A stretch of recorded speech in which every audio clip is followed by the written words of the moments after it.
Perfecto. Buenas tardes, compañeros. Mi nombre es Rodrigo Santiago. Hoy vamos a continuar con el temario, con la clase de patología de hígado, parte 3.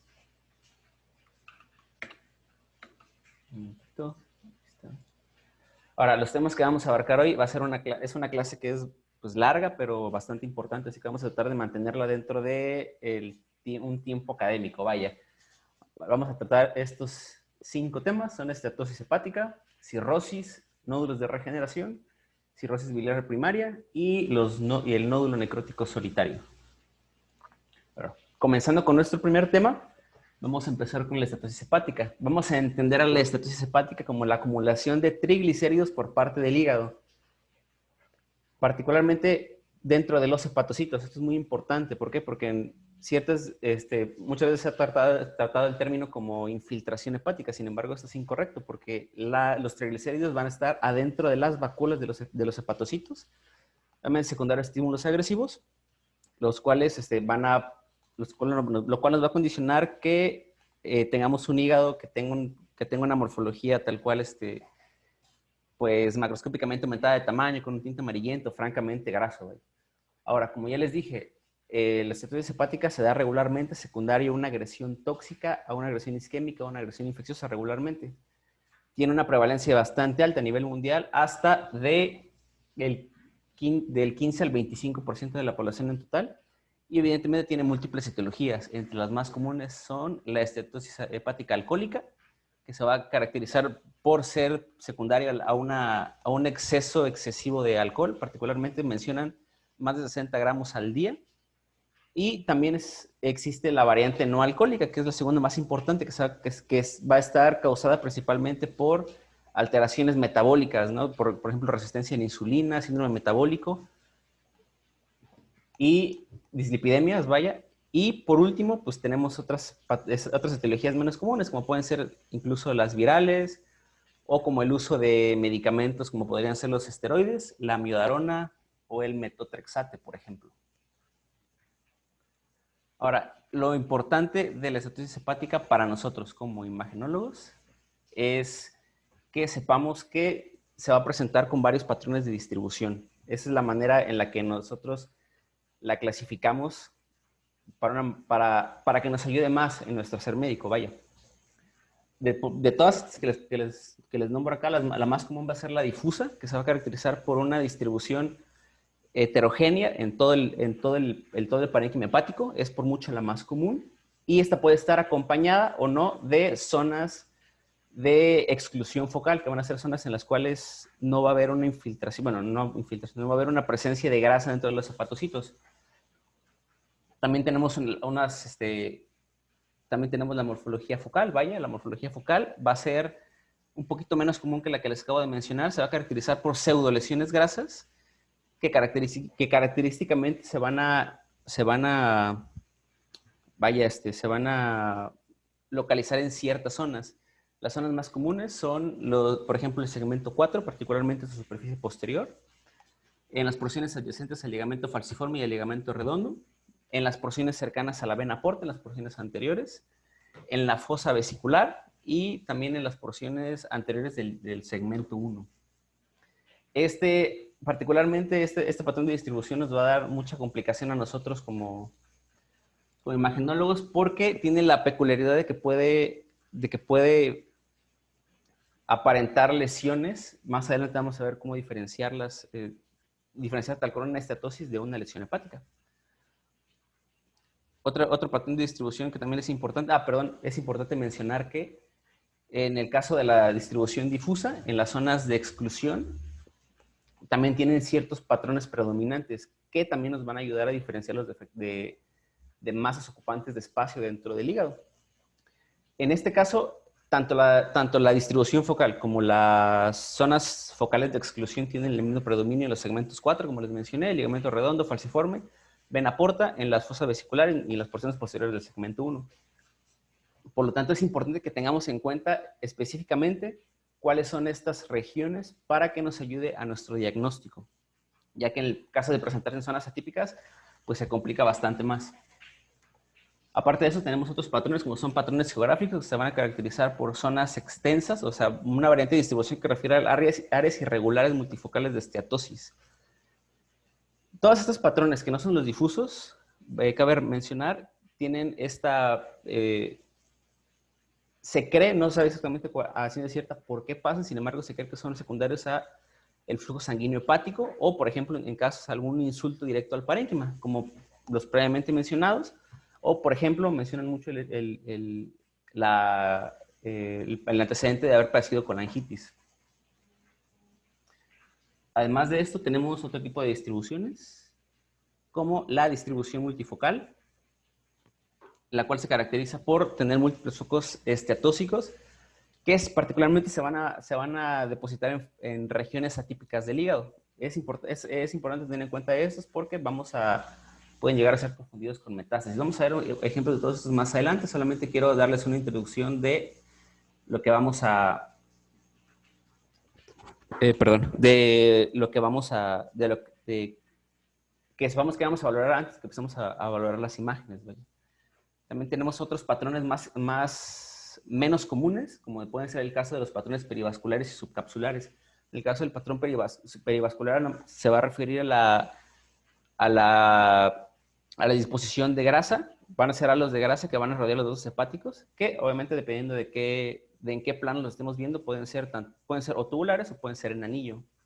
Y por último, la subcapsular. Esta es particularmente la más rara de todas, es prácticamente solo de pacientes insulonodependientes con falla renal. Se refiere mucho que sucede en los pacientes a los que se les combina el líquido peritoneal con la insulina. Eso va a hacer que ciertas porciones del hígado, en la porción subcapsular específicamente, tengan más contacto con la insulina, y como sabemos, la insulina va a producir la esterificación de los ácidos grasos para convertirlos en triglicéridos e introducirlos al parénquima hepático. Ahora, en cuanto a nuestros estudios de diagnóstico para la estatosis hepática, el primer estudio que vamos a valorar, que va a ser la modalidad primaria y la principal modalidad para el seguimiento de estos pacientes, va a ser el diagnóstico por ultrasonido. El diagnóstico por ultrasonido, como ya les dije, tiene la facilidad de que es muy sensible en estadios tempranos, mucho más que en el caso de la tomografía, por ejemplo. Sin embargo, es importante mencionar que es un método de diagnóstico que es subjetivo y que tiene una sensibilidad y especificidad, como lo menciona acá, de acuerdo al grado de estatosis que vamos a mencionar. Por medio del ultrasonido, nosotros vamos a separar la estatosis en 4 grados, vaya, desde grado 0 hasta grado 3. Vamos a ir valorando después qué criterios nos van a indicar esto, ¿no? Ahora, en el caso de, como les mencioné, la sensibilidad y la especificidad de acuerdo al grado, es importante mencionar que, por ejemplo, a partir del grado 2 vamos a tener aproximadamente un 90 de sensibilidad, 95 de especificidad. Sin embargo, en el grado 1, la sensibilidad y especificidad baja bastante, hasta un 55%. Ahora, ¿cuáles son los criterios que debemos valorar? Uno es el aumento de la ecogenicidad por parte del hígado, que va a ser superior al riñón y principalmente superior al vaso. Este aumento de la ecogenicidad se da por la infiltración, por la disposición de la grasa que va a evitar que las ondas de ultrasonido lleguen pasen adecuadamente a través del parénquima hepático, lo cual nos va a aumentar la ecogenicidad. Ahora, también tenemos estos dos aspectos importantes, como va a ser la pérdida de la delimitación de la arquitectura intrahepática y la pérdida de la definición con el diafragma. Estos dos también son criterios que podemos valorar para la estatosis y van a ser los criterios que nos van a ayudar a indicar en qué estadio encontramos a nuestro paciente. Ahora, ya comenzando con los estudios, en este caso, el primer ejemplo, tenemos un estudio de ultrasonido en escala de grises con transductor convexo. Es un ultrasonido de abdomen dirigido hacia topografía de hígado, en el cual podemos observar, en este caso, en la imagen de la derecha, es el lóbulo derecho. Es un hígado de bordes regulares, de cotextura homogénea. Sin embargo, se va a observar un aumento de la ecogenicidad característica del hígado, lo cual puede ser corroborado con la comparación con el riñón ipsilateral. En este caso no hay datos de lesiones focales. Ahora, en el ejemplo de al lado tenemos un ejemplo del mismo estudio, del mismo paciente, en el cual podemos observar los vasos portales que van a ser esas estructuras tubulares anecoicas, los cuales van a conservar su adecuado interfase con el parénquima adyacente. Eso como va a estar demostrado. Si podemos observar, son estos contornos hiperecogénicos que se van a dar alrededor de los vasos portales, que nos van a indicar que hay una adecuada interfase. En este caso, por ejemplo, tenemos un típico ejemplo de un paciente con una estatosis hepática grado 1.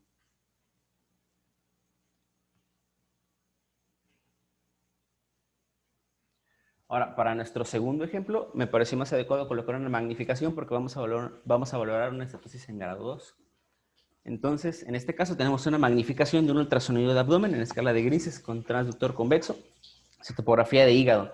Este va a ser un plano transversal en el cual podemos observar en lo valorable de los bordes un hígado de bordes regulares con una ecotextura homogénea, con un aumento difuso de su cogenicidad, el cual no se detectan lesiones focales, y va a haber una pérdida de la interfase con las vasos portales. Sin embargo, es importante mencionar que en este caso el hígado va a conservar una adecuada diferenciación con el diafragma que podemos ver hacia la región posterior, como esta línea ecogénica. Aquí a nuestra derecha coloqué una imagen que nos va a servir para hacer la comparación de cómo se debería ver un vaso portal con adecuada interfase, a diferencia de los que tenemos en el ejemplo de este paciente. Por lo tanto, podemos inferir que en este caso tenemos un paciente con un diagnóstico de estatosis hepática grado 2.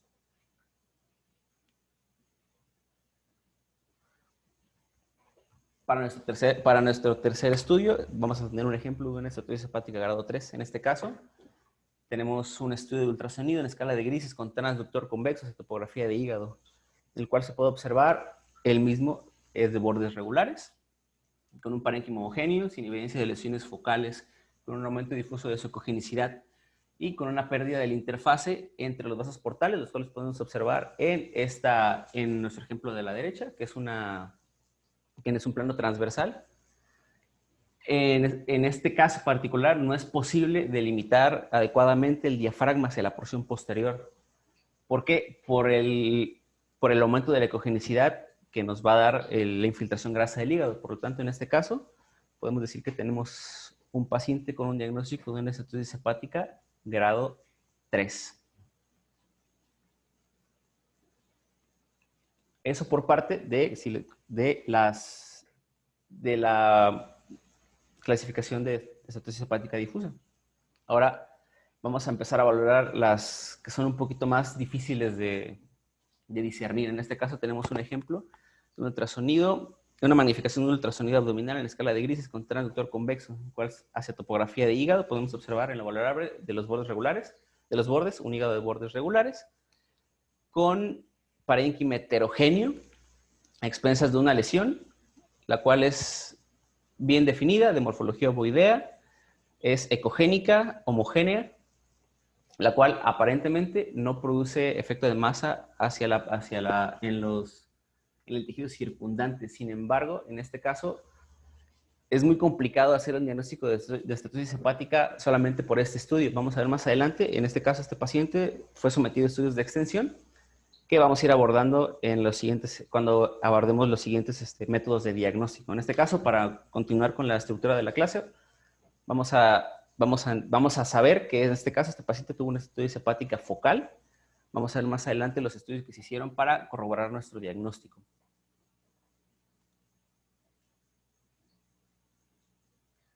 Ahora, para nuestro siguiente ejemplo, en este caso es un ejemplo un poco más característico de una estatosis hepática focal. En este caso tenemos un estudio de ultrasonido en escala de grises con transductor convexo. Es un ultrasonido de abdomen hacia topografía de hígado, en el cual se va a observar un hígado de bordes regulares.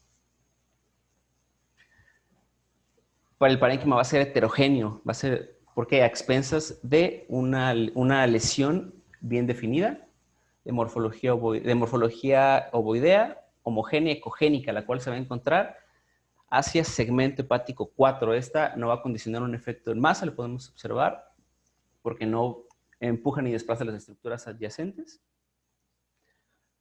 Del resto del estudio no se identifica líquido libre y lo encontramos sin alteraciones. En este caso tenemos un diagnóstico más fácil de una estenosis hepática focal porque tenemos una estenosis que va a estar en una zona que es característica, vaya, para la estenosis hepática.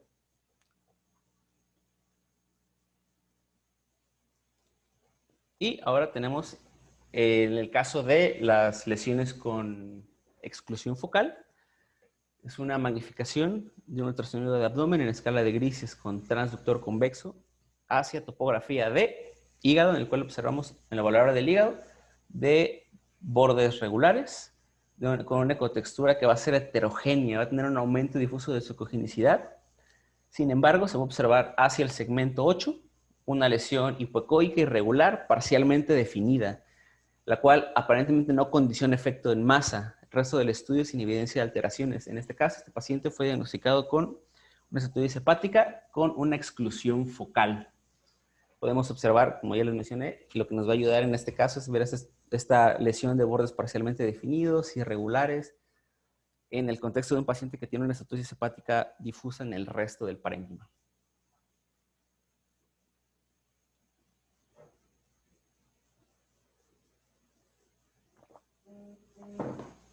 En lo que respecta a la estenosis hepática multifocal, en este caso hay que tener especial cuidado porque nos puede dar tiene como principal diagnóstico diferencial posiblemente las metástasis a hígado, como puede ser en el caso de un cáncer colorectal. Por lo tanto, es importante que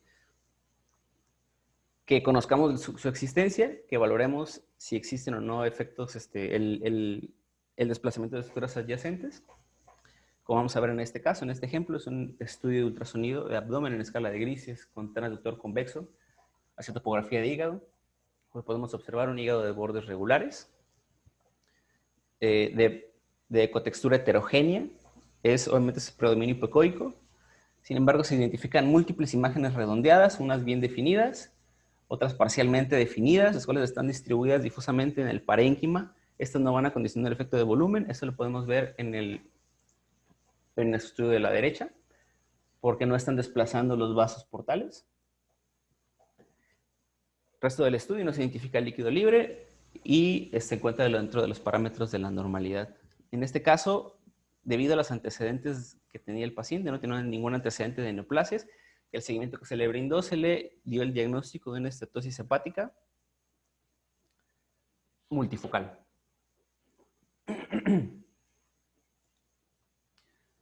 Ahora, eso es por parte de nuestro estudio por ultrasonido. Y como les mencioné, el primer estudio que hacemos es el estudio que hacemos para el seguimiento. Sin embargo, también podemos usar la tomografía para ayudarnos a nuestro diagnóstico. Regularmente la tomografía a veces se encuentra mucho por hallazgos, ¿no?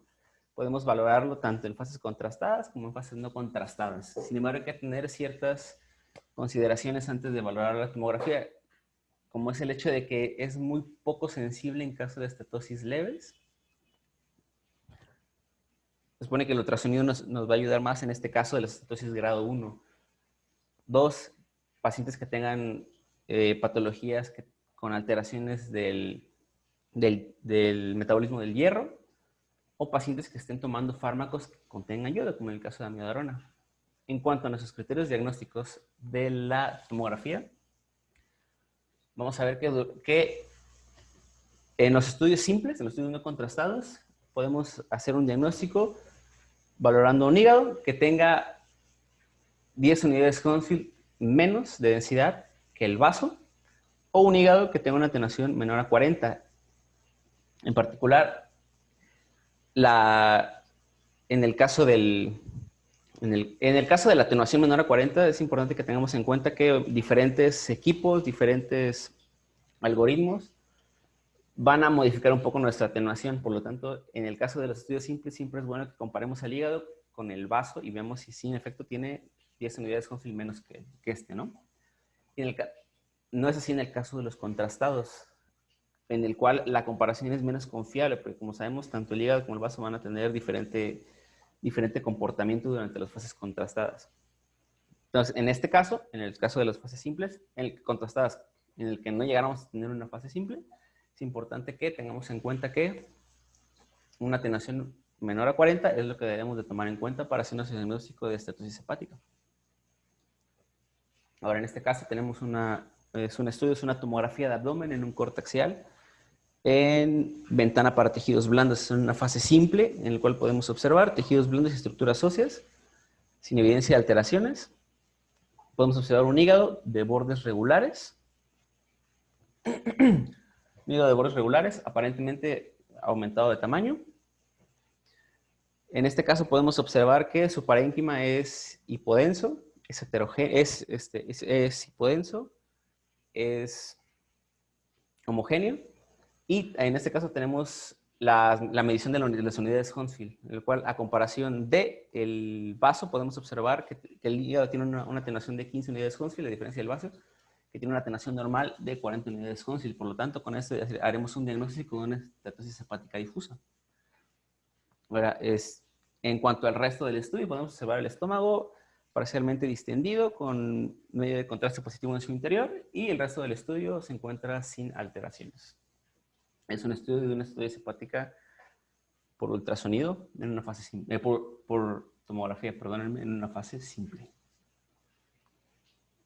Ahora, si recordamos bien este ejemplo que les mencioné hace poco, lo recordamos acá, era el estudio del paciente que tenía una estatosis hepática focal. Se le hicieron estudios de extensión, en este caso fue una tomografía. Tenemos una magnificación de un estudio de tomografía abdominal en una fase portal venosa, en la cual podemos observar en lo valorable de tejidos blandos y estructuras óseas sin evidencia de alteraciones. Podemos observar un hígado de bordes regulares con un parénquima heterogéneo, secundario una lesión ovalada, bien definida, hipodensa en relación al parénquima adyacente, la cual no condiciona efecto de masa. En este caso tenemos la lesión, como ya les había mencionado, está en el segmento 4 del hígado. Aparentemente, no presenta realce al medio de contraste. Por lo tanto, esto ya nos va orillando más en nuestro diagnóstico de estatosis hepática. En cuanto al resto del estudio, en lo valorable, sin evidencia de alteraciones, no se identifica el líquido libre, y en lo valorable de las vasas pulmonares tampoco se identifica que haya derrame. Vamos a continuar con el estudio de este paciente más adelante, cuando lleguemos al estudio por resonancia magnética. Y en este caso tenemos otro ejemplo que decidí incluirles de una estatosis hepática, En este caso tenemos un estudio de tomografía en un corte axial, en ventana para tejidos blandos, en una fase portal venosa, en la cual podemos observar estructuras óseas y tejidos blandos sin evidencia de alteraciones. Observamos un hígado de bordes regulares con un parénquima heterogéneo, expensas de dos lesiones. Una es una lesión irregular de bordes parcialmente definidos, la otra es una lesión redondeada de bordes definidos, y ambas hipodensas, las cuales se encuentran en segmento 3 y en segmento 4B, las cuales no condicionan efecto de masa con las estructuras adyacentes. Resto del estudio, sin evidencia de alteraciones. En este caso podemos inferir que es un estudio típico en un paciente con una estatosis hepática con focal sparring. El hígado va a estar aumentado de su densidad, a excepción de estas zonas. No, perdón, me confundí. En este caso es una estatosis hepática focal, perdón, porque es una fase portal y el hígado está realzando. Ahora, en nuestro siguiente ejemplo, en este caso, sí tenemos un estudio típico de una estatosis hepática con focal sparring, con una exclusión focal. Es un estudio de tomografía en un corte axial en ventana para tejidos blandos en una fase portal venosa, la cual podemos observar tejidos blandos y estructuras óseas sin evidencia de alteraciones. Podemos observar un hígado de bordes regulares, de tamaño aparentemente normal, parénquima heterogéneo de predominio hipodenso, con zonas irregulares hiperdensas, las cuales están ubicadas en el segmento 6, que no presentan realce durante esta fase, no producen efecto en masa. El resto del estudio sin evidencia de alteraciones. En este caso tenemos un estudio compatible con una estatosis hepática con áreas de exclusión focales. Todas las zonas hipodensas del hígado son zonas que están estatósicas esta porción que les acabo de indicar es la porción en la que tiene el parénquima hepático respetado. Ahora, en cuanto a nuestros estudios, a nuestros patrones menos peculiares, tenemos este ejemplo. Si recuerdan, les mencioné el patrón de distribución vascular. En este ejemplo tenemos una tomografía, es un estudio, el mismo paciente en dos fases diferentes. Es un estudio, es una tomografía de abdomen en corte axial. La primera es una fase simple, la segunda es una fase con contraste tardía, una fase de equilibrio, en la cual podemos observar estructuras óseas, tejidos blandos sin evidencia de alteraciones. Ahora, el hígado es de bordes regulares, se puede observar aumentado de tamaño, con su lóbulo izquierdo sobrepasando la línea media. El parénquima es heterogéneo, secundario a los hipoatenuantes menores de 40 unidades Hounsfield, los cuales se encuentran rodeando los trayectos vasculares, están marcados con las flechas, los trayectos vasculares de las venas hepáticas. Ahora, tras la aplicación de medio de contraste, podemos observar en las fases tardías el realce de las venas portales, el realce del tejido hepático y de estas zonas, estos halos hipoecoicos alrededor de los trayectos vasculares, los cuales van a ser compatibles con una esteatosis hepática de distribución vascular. Resto del estudio sin evidencia de alteraciones. Ahora, en el caso de la resonancia magnética, particularmente en el caso de la resonancia magnética nos va a servir mucho para estas lesiones difíciles. En este caso tenemos el mismo estudio del paciente que habíamos estado viendo antes, del ultrasonido y de la tomografía. Lo que más nos va a servir en el caso de la resonancia magnética van a ser las fases T1 en fase fuera de fase. Eso ya lo vimos durante la primera clase que vimos de hígado. ¿Por qué? Porque en el caso de las imágenes fuera de fase, la grasa va a perder su intensidad marcadamente. Por lo tanto, todas estas lesiones, como la que tenemos acá, que son de comportamiento graso, se van a ver hipointensas en esta secuencia. Ahora, en este caso tenemos un estudio de resonancia magnética. Está ponderada en T1. Primero es en fase, el segundo es fuera de fase. En lo valorable de tejidos blandos y estructuras óseas sin evidencia de alteraciones. Vamos a observar un parénquima heterogéneo. En cuanto al hígado, podemos observar aparentemente de bordes regulares, con un parénquima heterogéneo expensas de una lesión de morfología ovalada, de bordes parcialmente definidos, la cual está ubicada en el segmento 4 hepático. En el caso del estudio ponderado en T1 en fase, podemos observarla ligeramente hiperintensa con respecto al parénquima adyacente. Sin embargo, en nuestro estudio de la derecha, que es un estudio en una secuencia T1 fuera de fase, observamos observamos hipointensa, una pérdida de su intensidad de señal, y con esto haríamos el diagnóstico definitivo en este paciente de una estatosis hepática focal. Ese es principalmente el uso que nos va a dar la resonancia magnética para la valoración de las estatosis hepáticas. Ahora, nuestro último ejemplo es un ejemplo de una estatosis hepática subcapsular. ¿Se acuerdan que les mencioné este patrón raro en el que, gracias a la insulina, la cápsula hepática va a ser la que más va a estar en contacto con la insulina, y obviamente con la introducción de los triglicéridos a su parénquima? En este caso tenemos el siguiente estudio, es un estudio de resonancia magnética. Están ponderados en T1 en fase y fuera de fase. Igual podemos observar estructuras óseas y tejidos blandos sin evidencia de alteraciones. Vamos a observar un hígado de bordes regulares, de parénquima. En el caso de la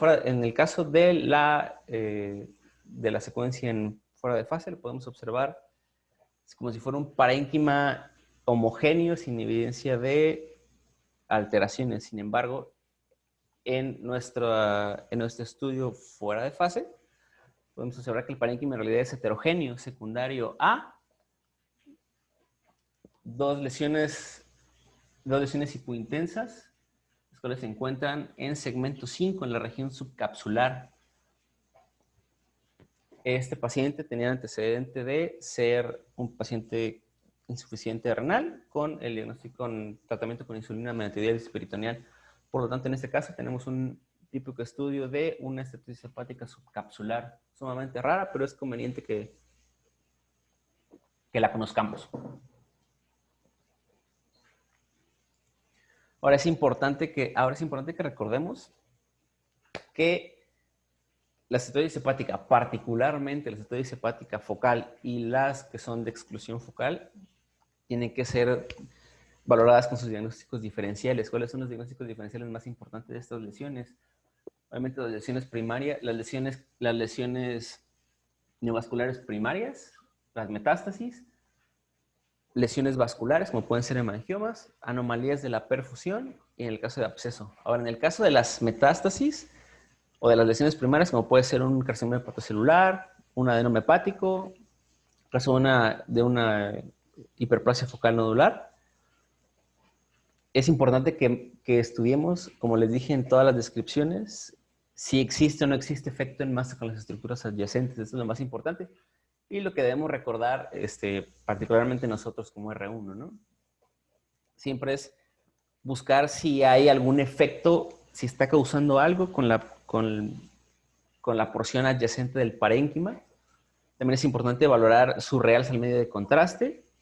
Es importante recordar que, por ejemplo, en el caso de las lesiones, como podría ser un carcinoma hepatocelular, pues obviamente va a tener un realce temprano en la fase arterial, cosa que no es común para el hígado, que tiende a realzar hasta la fase venosa. En la fase arterial no hay un realce importante.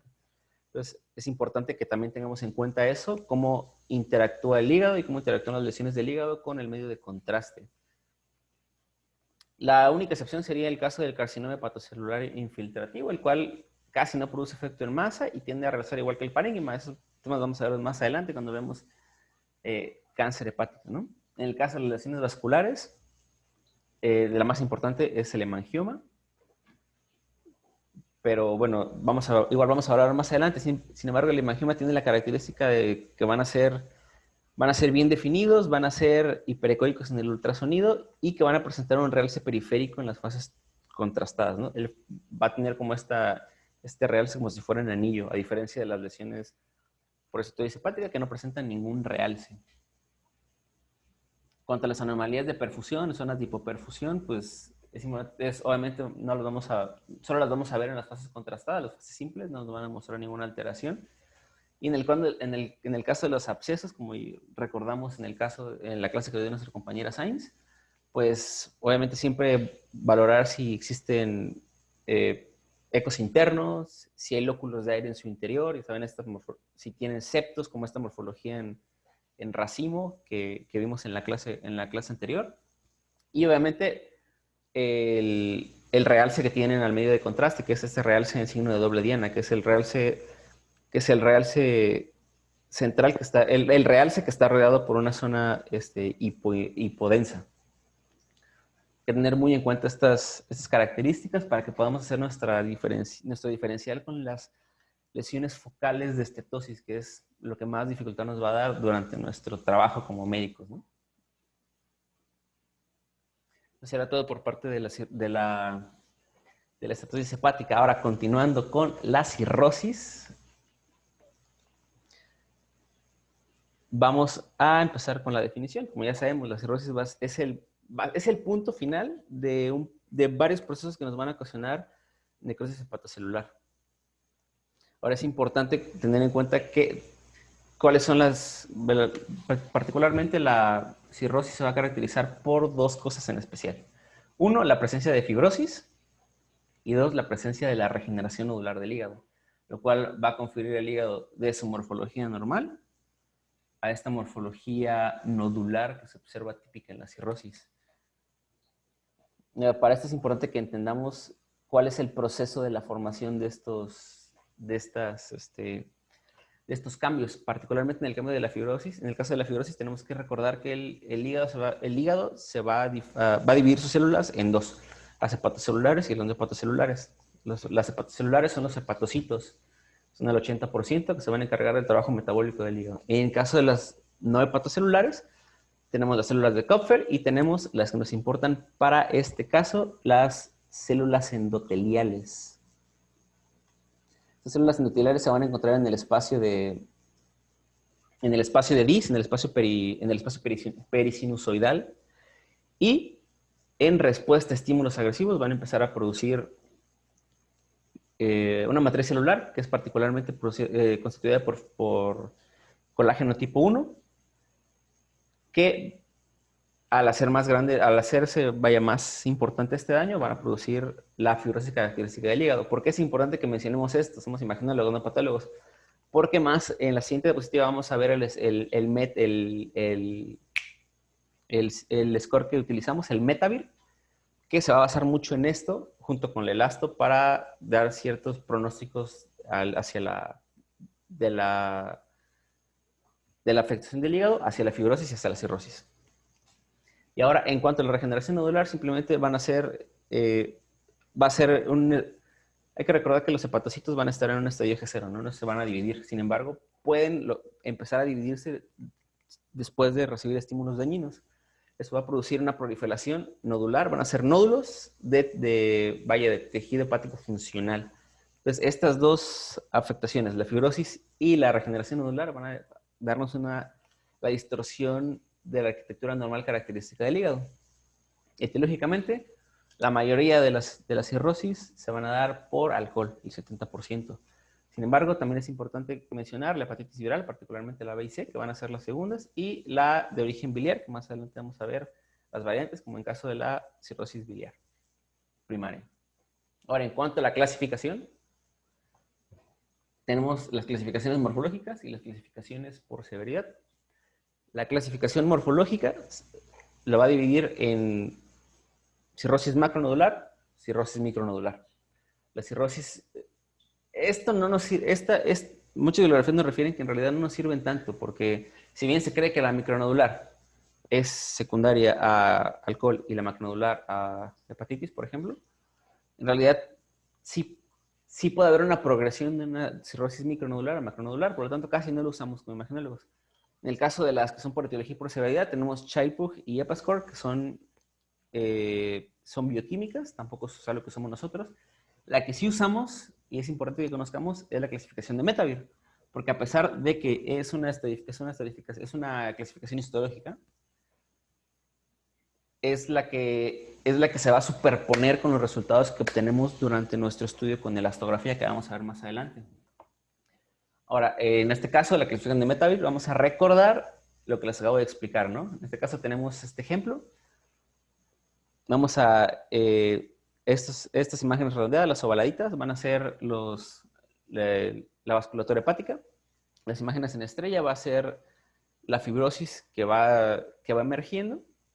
Y de acuerdo a su estadio, vamos a empezar a valorar la valla. Entonces, en el caso de Metavir 1, van a haber cambios incipientes por fibrosis. Va a haber una fibrosis periportal. Eso va a ser todo lo que vamos a encontrar. En el caso del Metavir tipo 2, como ya les mencioné, va a haber la presencia de fibrosis. Se van a ir formando puentes, los cuales van a ir uniendo la fibrosis. Mientras estos puentes se unen más, nos van a dar este patrón reticular de fibrosis que es caracterizado por el hígado, ¿no? Entonces, en el caso de el Metavir 2, van a haber algunos puentes fibrosos entre las porciones periportales. En el estadio 3 van a haber puentes más marcados. En el estadio 4 ya hemos encontrado un hígado tal cual nodular y ya podemos hacer un diagnóstico de una cirrosis hepática.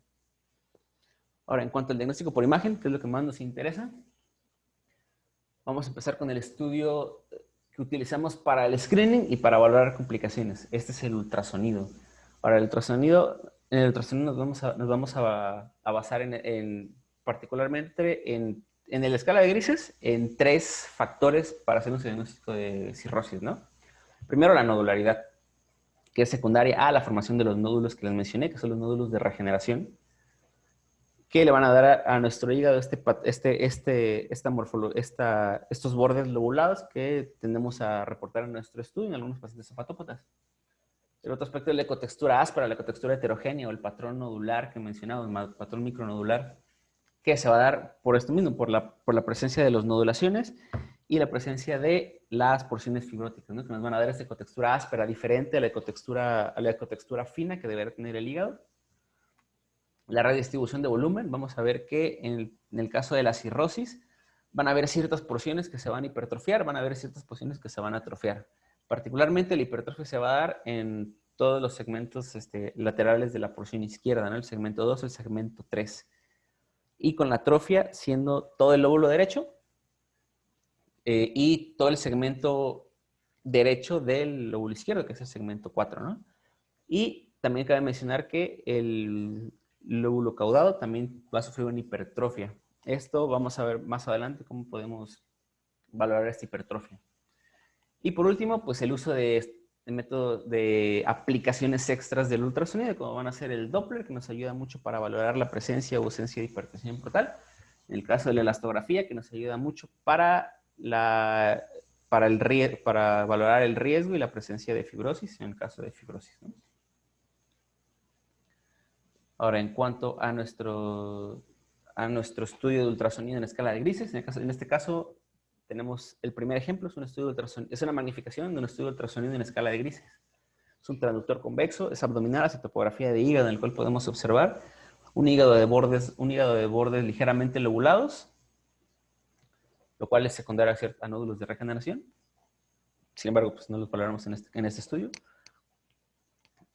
Un parénquima micronodular de distribución difusa, en lo valorable solo por esta magnificación. Y además de lo previamente mencionado, podemos observar que existe líquido libre en el espacio perihepático. Ahora, en este caso es un estudio ideal porque este líquido libre nos va a dar una mejor ventana acústica para valorar tanto los bordes como el patrón nodular que tiene el hígado, ¿no? Regularmente es más difícil. En este caso tenemos unos hallazgos que están en relación con un paciente con diagnóstico de cirrosis hepática. Este paciente ya tenía ese diagnóstico. Ahora, en el caso de la derecha, tenemos otro ejemplo de las modificaciones que nos pueden dar estas lobulaciones hepáticas, ¿no? En este caso tenemos un estudio, es un diferente paciente, es una magnificación, un estudio de ultrasonido en escala de grises, hacia topografía de hígado, en el cual podemos observar un hígado con un parénquima de patrón micronodular difuso, el cual tiene bordes lobulados. ¿Cómo sabemos que tiene bordes lobulados? Porque si observamos hacia la fosa hepática, hacia la porción de la vesícula biliar, podemos observar estas pared vesicular irregular, de morfología irregular, es de pared delgada, contenido anecoico. Este signo, marcado por estas líneas, se conoce como la vesícula festoneada y es secundario a los nódulos que están haciendo efecto de volumen en la fosa vesicular. En este caso también era un paciente con un diagnóstico de estatosis hepática. Este es un signo un poco más raro, pero es conveniente que lo conozcamos. Me pareció bastante interesante para incluirlo en este caso de la nodularidad del hígado. Ahora, lo que les mencionaba, la hipertrofia del lóbulo caudado en este caso.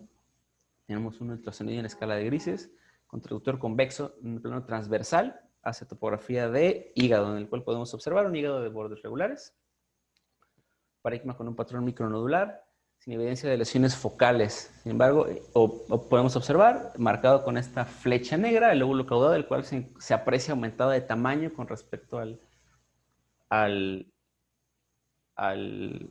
resto del hígado. El resto del estudio sin alteraciones. En este caso no observamos la presencia de líquido libre. No tenemos las medidas.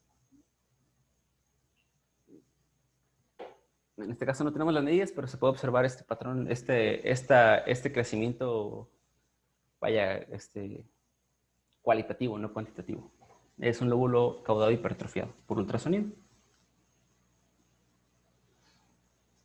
Ahora, en este caso tenemos un estudio más, un estudio de ultrasonido en escala de grises con transductor convexo, un ultrasonido abdominal, es topografía de hígado, en el cual podemos observar un hígado de bordes ligeramente lobulados, como aserrados. Es un hígado con un patrón micronodular difuso. En lo que valoramos no tiene evidencia de lesiones focales. Sin embargo, se puede observar una pequeña cantidad de líquido libre perihepático. Es en lo valorable de la vista que tenemos, del plano que tenemos. Es un estudio compatible con un paciente con diagnóstico de cirrosis hepática.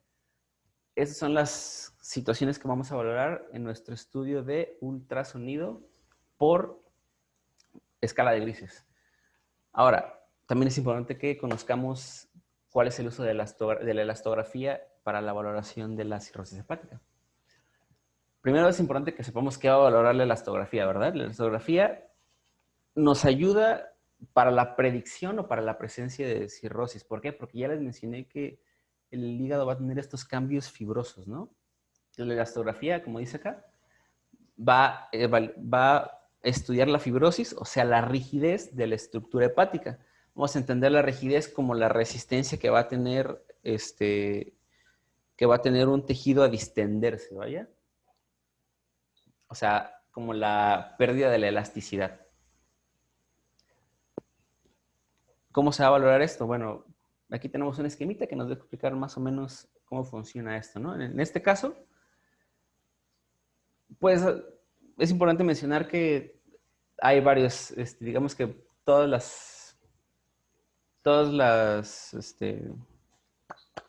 las marcas de ultrasonidos, ya sea Aote, ya sea Samsung, ya sea, todos tienen su propia manera de, su propio,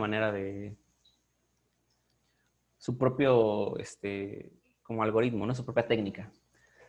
Sin embargo, también es importante que mencionemos, desde la base de lo que es la elastografía, ¿no?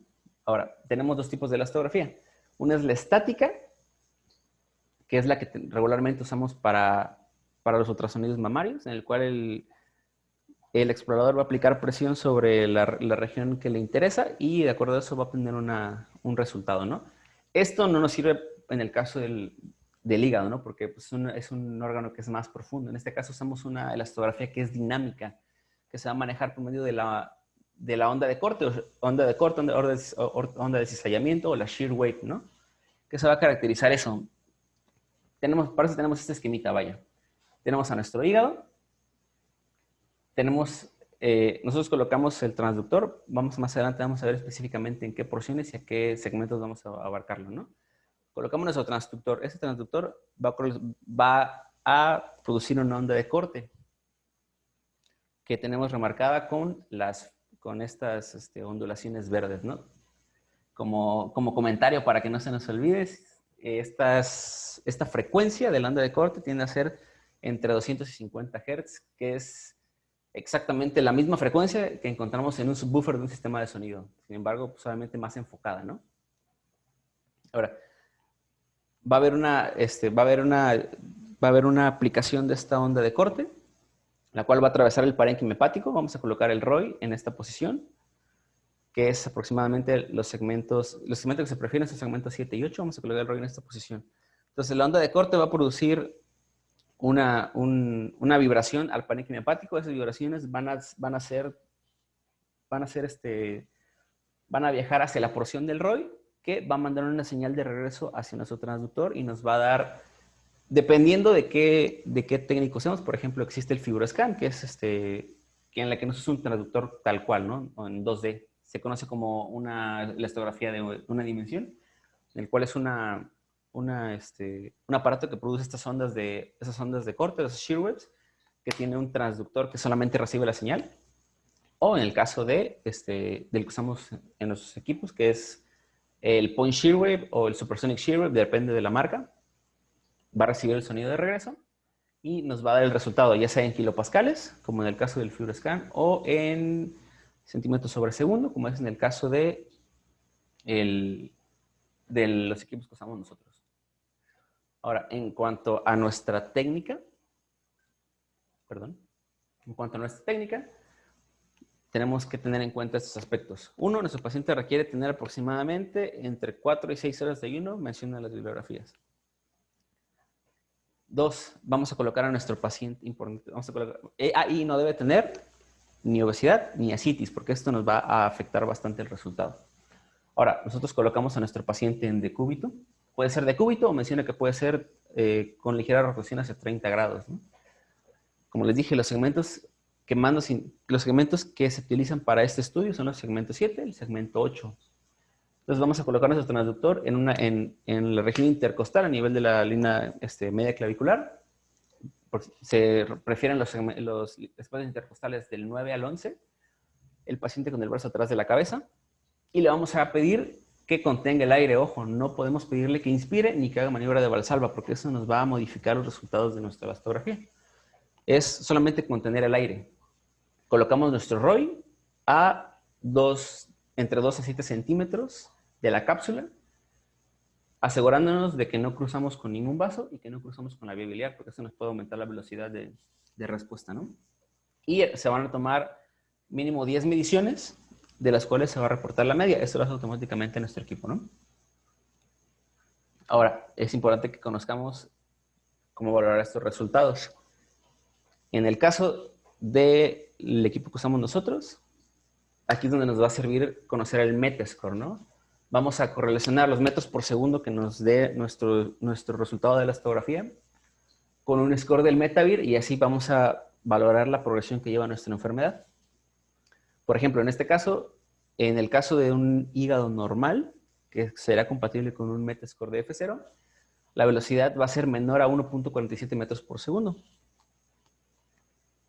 Eso es lo normal. ¿Qué se traspola en caso de el FibroScan? Que sería un resultado a menos de 7 kilopascales. En el caso de del Metascore F1, que sería una fibrosis leve, un hígado normal o con fibrosis leve, tendremos unos resultados de entre 1.47 y 1.48 metros por segundo. En el caso de Metascore 2, 1.48 y 1.64 metros por segundo, que sería leve moderada. En el F3 de moderada severa, 1.64 a 1.76 metros por segundo. En el caso de cirrosis, que sería un Metascore F4, un Metavir F4, a más de 1.7 metros por segundo, que se va a traspolar en el caso del FibroScan a menos de 7 kilopascales para leve, entre 7 y 9.4 kilopascales para moderada, entre 9 y 15 para avanzada. Mencionaba 9.4 a 12.6 o 15, y en el caso de cirrosis, más de 15, más de 12.3. Ahora, es importante también mencionar que una de las limitaciones de la elastografía tiende a ser que, como ya les mencioné, cada equipo, cada empresa tiene su propia manera de hacerlo, por lo tanto los resultados no siempre son traspolables, ¿no? Entonces, es importante que conozcamos bien nuestro instrumento de trabajo. Ahora, en este caso, decidí colocar estas imágenes para que tengamos un ejemplo de lo que sería un resultado por elastografía. En este caso, a nuestra izquierda tenemos a nuestro primer estudio. Es un estudio de ultrasonido, que es hecho en escala de grises, con un transductor convexo. Con la aplicación de la elastografía es un shear wave, en el cual se coloca el ROI hacia el segmento 8 hepático. Se toman 10 mediciones, obteniendo una mediana de 12.8 kilopascales, lo cual es compatible con, como ya les mencioné, una cirrosis hepática moderada a severa. En este caso, importante también remarcar que la colorimetría también va a variar dependiendo de la máquina que estemos utilizando. Ahora, en el caso de nuestro estudio de la derecha, es un estudio normal, un hígado normal. Podemos observar un ultrasonido de hígado en escala de grises con transductor convexo con la aplicación de la elastografía, colocando el ROI, es un segmento 8, el cual se realizan 10 mediciones, se reporta una mediana que es de 5.9 kilopascales, que es compatible con un hígado sano sin fibrosis. Y ahora en este caso tenemos un estudio, un resultado que nos va a dar, unos estudios que nos van a dar resultados en metros sobre segundo. En este caso tenemos también es importante observar cómo en este caso también cambia la colorimetría para reforzar lo que les comenté, ¿no? Depende mucho del equipo que estemos usando. En este caso tenemos un estudio de ultrasonido hepático en escala de grises con transductor convexo hacia topografía de hígado, utilizando la aplicación de la elastografía en shear wave, ¿no? Colocando un ROI hacia el segmento 7 mencionado en la bibliografía. Se realizan 12 mediciones, reportándose una media de 2.87, lo cual es compatible con un Metavir 4, o sea, un F4 es compatible con cirrosis. Este paciente tuvo un estudio compatible con cirrosis. Y en nuestro siguiente ejemplo de una elastografía, tenemos un estudio de ultrasonido hepático en escala de grises con transductor convexo con aplicación de elastografía, en el cual podemos observar, colocando el ROI hacia segmento 7 hepático, se realizan 12 mediciones, la cual nos reporta una velocidad de 1.54 metros por segundo, que es compatible con un Metavir F2, paciente con una fibrosis moderada. Eso es por parte de la elastografía, que como les dije nos va a servir mucho para la estadificación y para el pronóstico de los pacientes. Ahora, en el caso del Doppler nos va a servir mucho para la hipertensión portal. Vamos a recordar un poco qué es la hipertensión portal. Se va a definir como un aumento patológico de la presión hidrostática del sistema venoso, ¿no? Se dice que es hipertensión portal a partir de 5 milímetros de mercurio, aunque en realidad las manifestaciones clínicas empiezan a ocurrir cuando se alcanzan aproximadamente los 10 milímetros de mercurio, y a partir de 12 es cuando ya empiezas a tener riesgo para desarrollar las varices esofágicas, ¿no? ¿Cómo nos vamos a ayudar para la valoración de la hipertensión portal? Uno es mediante la escala de grises. Podemos observar estos datos indirectos, como puede ser un aumento del diámetro de la vena portal mayor a 13 milímetros, la presencia de citis, la presencia de esplenomegalia, ¿no? Son datos indirectos que podemos buscar mediante la aplicación en escala de grises. Ahora, en cuanto a la aplicación Doppler, pues lo que vamos a valorar principalmente a grandes rasgos es, uno, la velocidad del flujo, ¿no? Muchas bibliografías te manejan que una velocidad del flujo menor a 16 centímetros por segundo va a ser compatible con un base sugestiva de hipertensión portal, ¿no? También es importante la dirección del flujo, ¿no? El hígado, por medio del Doppler, tiene un flujo que se conoce como hepatópeto, que va hacia el hígado. En el caso de la inversión del flujo, que sería un flujo hepatófago, pues empezaríamos a ver un flujo que va totalmente alejándose del hígado, ¿vale? Otro dato importante es la pérdida de la pulsatibilidad, que igual mencionaban las bibliografías, que el hígado tiene que tener una morfología de onda que es trifásica. La presencia de colaterales portosistémicas, que también las podemos valorar por medio del Doppler, particularmente esta, que es la recanalización de la vena umbilical, ¿no? Que vamos a ir viendo ejemplos de eso más adelante. Ahora, también es importante que conozcamos más o menos dónde debemos ir buscando las colaterales portosistémicas, vaya, ¿no? Porque obviamente tienden a tener un orden. Algunas bibliografías las separan entre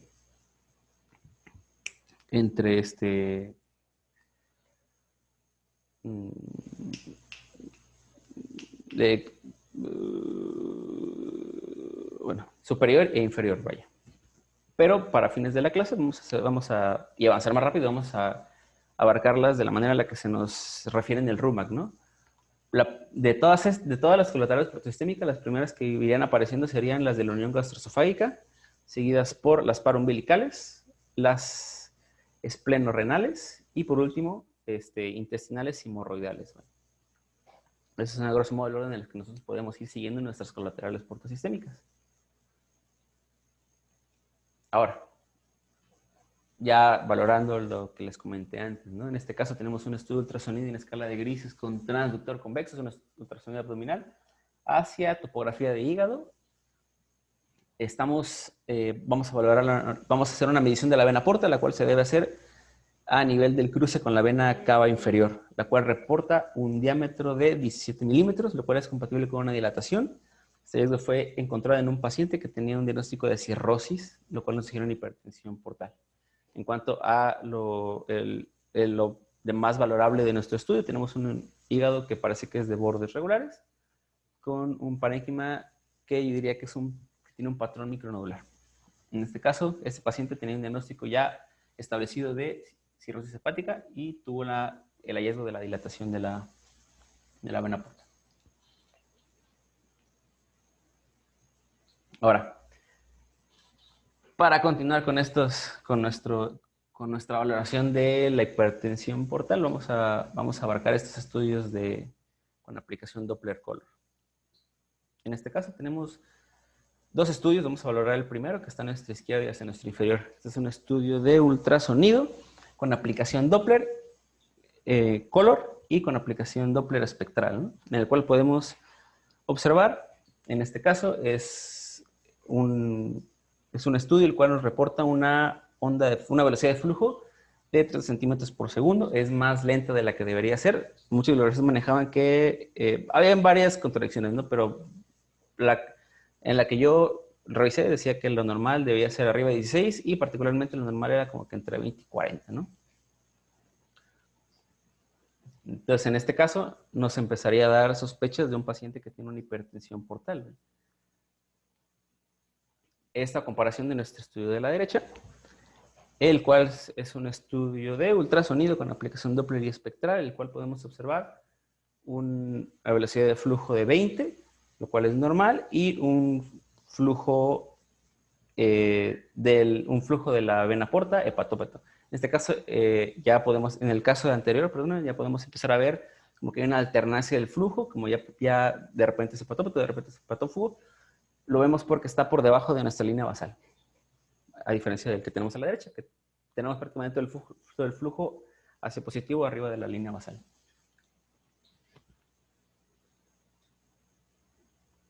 Bueno, en este siguiente ejemplo tenemos un estudio de ultrasonido abdominal con aplicación Doppler, color y espectral hacia topografía de hígado, ¿no? El cual podemos observar, en este caso, es una valoración a nivel de la vena hepática central, la cual se puede observar un flujo hepatófugo que se caracteriza por estar por debajo de la línea basal, o sea, es un flujo que se dirige hacia afuera del hígado, lo cual también es un dato sugestivo de que este paciente está desarrollando hipertensión portal. Podemos observar una velocidad de flujo negativa de menos 8 centímetros sobre segundo.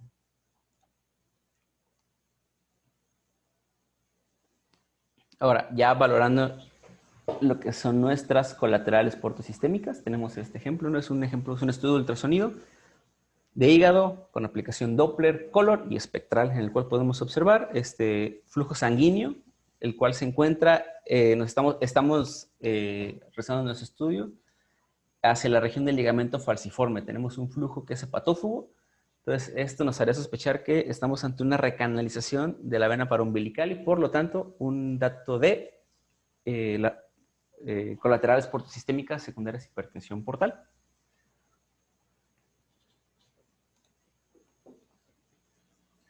Ahora ya alejándonos un poco de las valoraciones por el espectral, algo más entendible para nosotros. R1 sería el estudio simplemente por Doppler color. Vamos a valorar otro tipo de colaterales sistémicas, ¿no? En este caso tenemos un estudio ultrasonido abdominal con una aplicación Doppler color hacia topografía de fosa vesicular, en el cual fosa biliar, en el cual podemos observar múltiples trayectos vasculares, los cuales están rodeando la vesícula biliar. Este hallazgo está en relación con varices de la pared vesicular que son secundarios a un paciente que tiene diagnóstico de hipertensión portal. En este caso, entre los antecedentes de nuestro paciente, tenemos que era un paciente de 39 años con diagnóstico de hepatitis B y cirrosis. Y por último, otro dato que podemos encontrar al utilizar nuestra aplicación Doppler color es este signo que se llama signo de arteria hepática en sacacorchos. En este caso tenemos una magnificación de un estudio de ultrasonido con aplicación Doppler color hacia topografía de hígado en el lóbulo izquierdo, lo que menciona nuestra imagen. Podemos observar una rama arterial hepática, la cual se encuentra dilatada de trayecto tortuoso. Este signo se conoce como el signo de sacacorcho, como ya les había mencionado, y es particularmente por una arteria que va rodeando los nódulos de regeneración. También es un hallazgo que podemos utilizar para apoyarnos mediante el Doppler color para nuestro diagnóstico para nuestra sugestión de hipertensión portal. Entonces será todo por ultrasonido en caso de la cirrosis hepática. Ahora, en cuanto a la tomografía, podemos valorar prácticamente lo mismo que valoramos en el ultrasonido. O sea, empezamos con cambios morfológicos, ¿no? La nodularidad del hígado, la heterogeneidad del parénquima.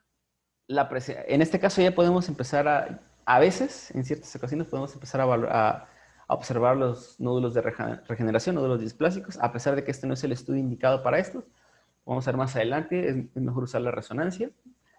En este caso podemos tener una valoración más objetiva de la hipertrofia y de la atrofia que se observa en la morfología hepática. Y también podemos observar datos de hipertensión portal, particularmente en el caso de las colaterales sistémicas. En este caso tenemos nuestro primer ejemplo, es un estudio de tomografía en un corte axial.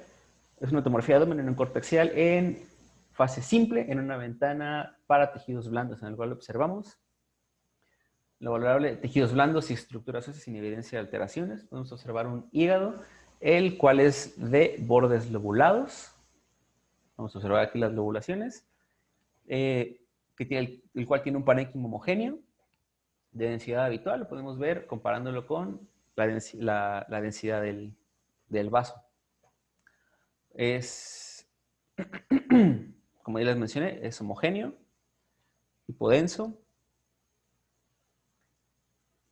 Es homogéneo y hipodenso, y en este caso podemos observar estas características morfológicas para como el resto en cuanto al resto del estudio, podemos observar la presencia de líquido libre en las regiones, en la región perihepática y periesplénica. Podemos observar un estómago que está parcialmente distendido, con contenido hipodenso en su interior, y el resto del estudio, pues, sin evidencia de alteraciones. Entonces, en este caso previo, podemos inferir que nuestro paciente tiene una cirrosis, porque aparte de que ya empieza a tener datos de hipertensión portal, como es la citis, pues observamos un hígado que está disminuido de tamaño y que tiene la morfología lobulada típica de un paciente con cirrosis. Ahora, como les mencioné, es importante que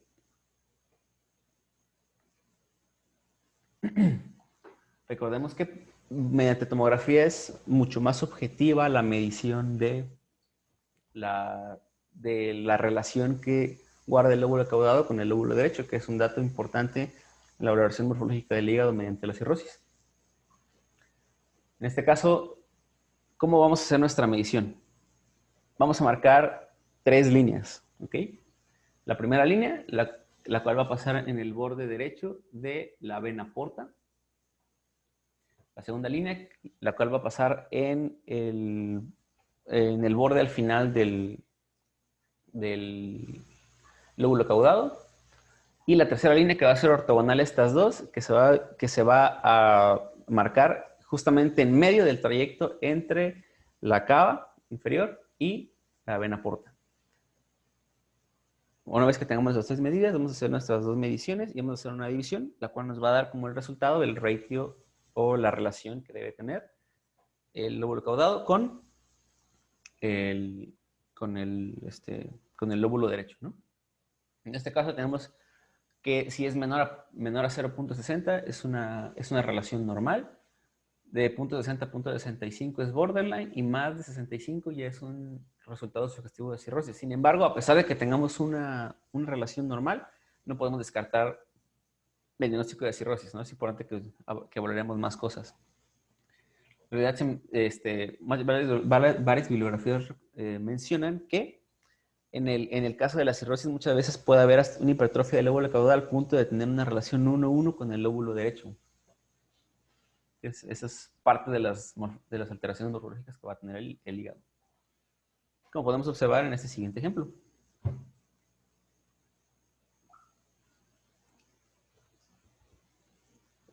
Perdón. En este caso, tenemos una tomografía de abdomen en un corte axial en ventana para tejidos blandos. Es una fase simple en la cual observamos tejidos blandos y estructuras óseas.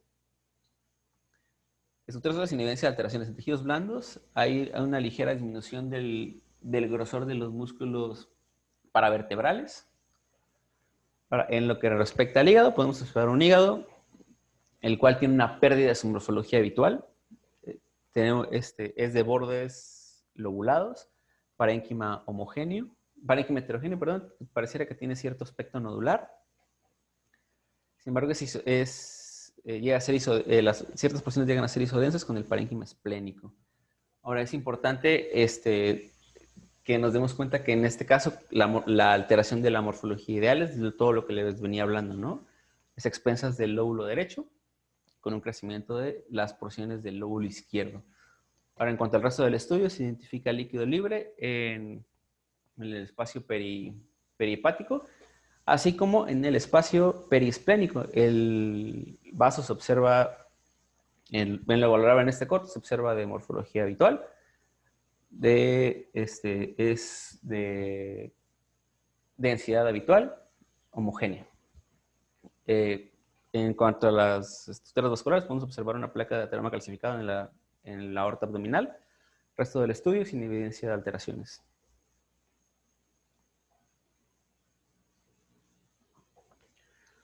Ahora, en cuanto a nuestra valoración morfológica, también hay que tener en cuenta que hay otros datos que nos pueden orientar hacia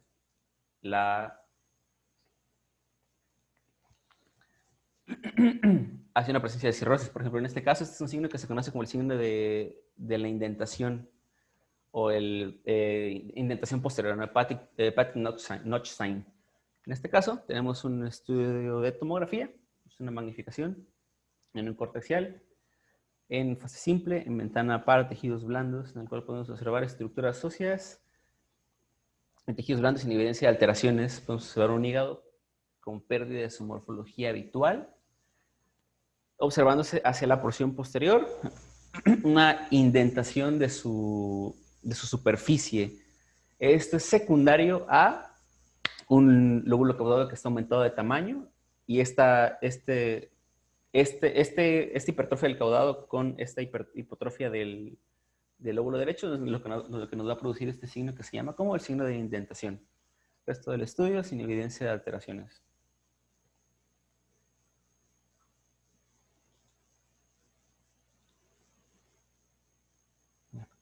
Continuando con nuestros ejemplos de tomografía. En este caso tenemos un estudio en dos fases, ¿no? Es un estudio de tomografía en fase simple y un estudio de tomografía en fase arterial, contrastada en fase arterial. En este caso podemos observar tejidos blandos y estructuras óseas sin evidencia de alteraciones. Sin evidencia de alteraciones podemos observar un hígado de bordes lobulados con un parénquima de aspecto nodular con importante aumento de volumen en el caso del vaso. Ni el vaso, en la fase contrastada, ni el vaso ni el hígado van a presentar restos anómalos. Observamos el estómago parcialmente distendido, con contraste oral positivo en su interior y densidad aire. Y de igual manera podemos observar lo que parecen ser ciertos trayectos vasculares, particularmente en el caso de la tomografía con contraste. Observamos la presencia de trayectos vasculares, los cuales tienen contraste en su interior hacia la porción de la pared abdominal anterior. Esto está en relación con colaterales portosistémicas paraumbilicales. Entonces, ya los datos de el aumento de tamaño del vaso y la presencia de las colaterales portosistémicas nos indica que este paciente tiene cirrosis y tiene datos de hipertensión portal.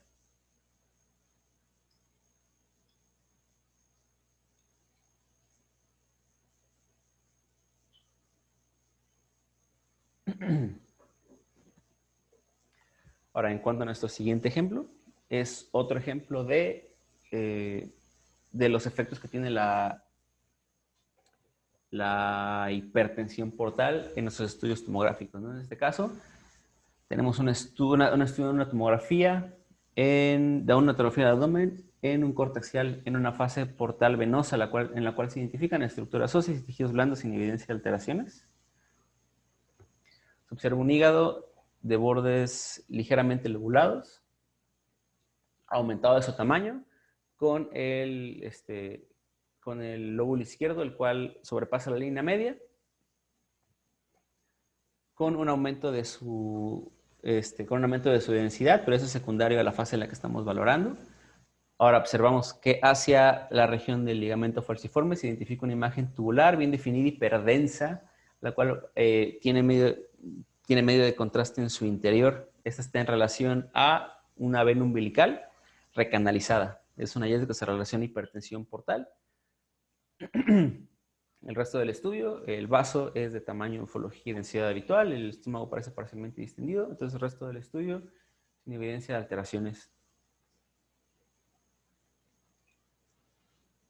Y ahora es importante mencionar que en cuanto a el estudio por resonancia magnética, primero vamos a tener los mismos cambios morfológicos que hemos estado describiendo durante la tomografía y el ultrasonido. Sin embargo, eso no es la utilidad que nos da la resonancia magnética ante la presencia de una cirrosis hepática. La ventaja que nos da la resonancia magnética es que obviamente tiene una mayor definición en el caso de los nódulos, ¿no? Ya no, en el caso de la resonancia magnética ya no solamente terminamos valorando lo que son como un patrón nodular, vaya, sino ya podemos empezar a delimitar mejor nuestros nódulos regenerativos, nódulos sideróticos, nódulos displásicos, ¿no? Eso lo vamos a ver más adelante. Y también particularmente nos sirve para el diagnóstico diferencial de esos nódulos con el carcinoma hepatocelular, perdón, que vamos a ver más adelante, que vamos a ver en siguientes clases. Solamente cabe remarcar que solamente el carcinoma hepatocelular pues es 90% secundaria a cirrosis, ¿no? Asociado a cirrosis. Y con eso podemos empezar nuestro siguiente tema, que es el tema de nódulos de regeneración, nódulos displásicos, que van muy de la mano con la cirrosis, como les acabo de mencionar. Ahora, primero es importante que entendamos qué son los nódulos regenerativos y los nódulos displásicos, ¿no? Son proliferación localizada de tejido hepático normal. Si recuerdan lo que les mencioné de la fisiopatología de la formación de la cirrosis, de la fibrosis y de la regeneración nodular. Bueno, la regeneración nodular va a tener como consecuencia la presencia de estos nódulos de regeneración, como su nombre lo dice. Son los que van a ser los culpables de nuestra morfología lobulada del hígado y de nuestro cambio de ecotextura junto con la presencia de las fibrosis, ¿no? En este caso también es importante recordar que si bien los nódulos de regeneración son frecuentes en hígados cirróticos, también es posible encontrar nódulos de regeneración que surjan en parénquimas normales, ¿no? Ahora en cuanto a nuestra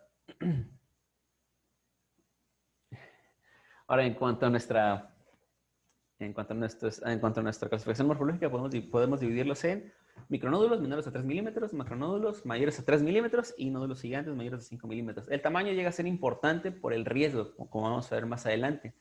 ¿Qué vamos a caracterizar en nuestros nódulos de regeneración, en nuestros nódulos displásicos? Uno, el tamaño. Es importante que tengamos en cuenta que esto varía de la bibliografía, ¿no? Pero bibliografías dicen que mayores a 10, bibliografías dicen que mayores a 20 milímetros, o sea que menores a 20 milímetros, menores a 6 milímetros tienden a ser más benignas que las lesiones de mayor tamaño. Esas ya van a darnos ciertas sospechas de que puedan llevarse a la malignidad. ¿Por qué? Porque olvidé mencionarles el hecho de que si bien pueden aparecer por aparte, muchas veces los nódulos displásicos, los nódulos de regeneración, los displásicos y el hepatocarcinoma pueden llegar a seguir una evolución paulatina. Por lo tanto, es importante que tengamos esto en cuenta. También es importante que tengamos en cuenta que hay que valorar la irrigación de estos. ¿Por qué?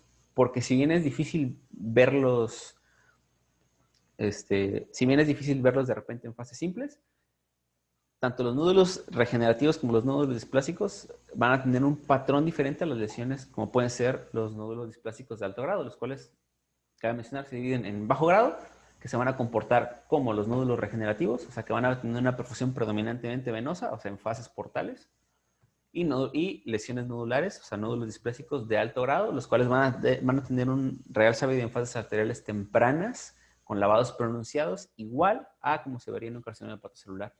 Esas son las particulares diferencias y pues obviamente el diagnóstico diferencial más importante de un nódulo displásico de alto grado pues es un hepatocarcinoma. Y también podemos valorar su función en caso de usar medios de contraste pues hepatocelulares, ¿no?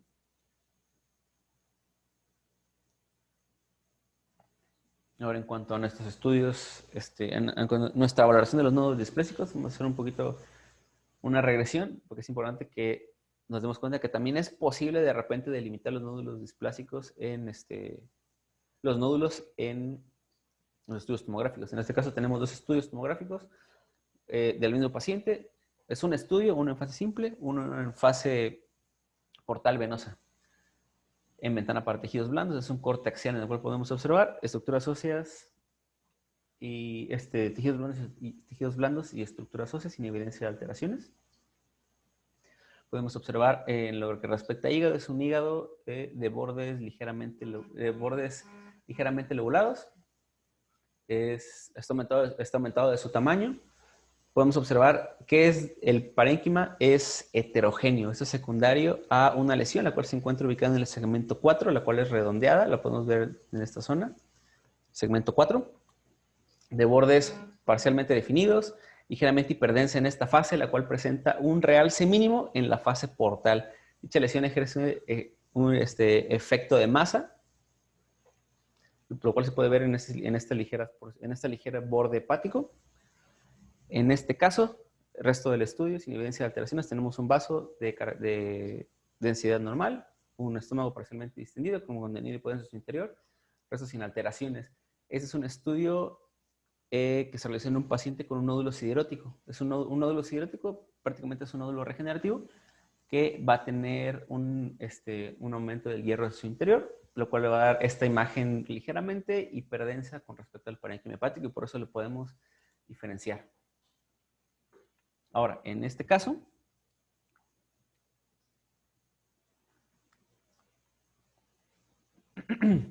tenemos una secuencia de imágenes dinámicas, ¿no? Tenemos una fase simple, una fase arterial y una fase portal.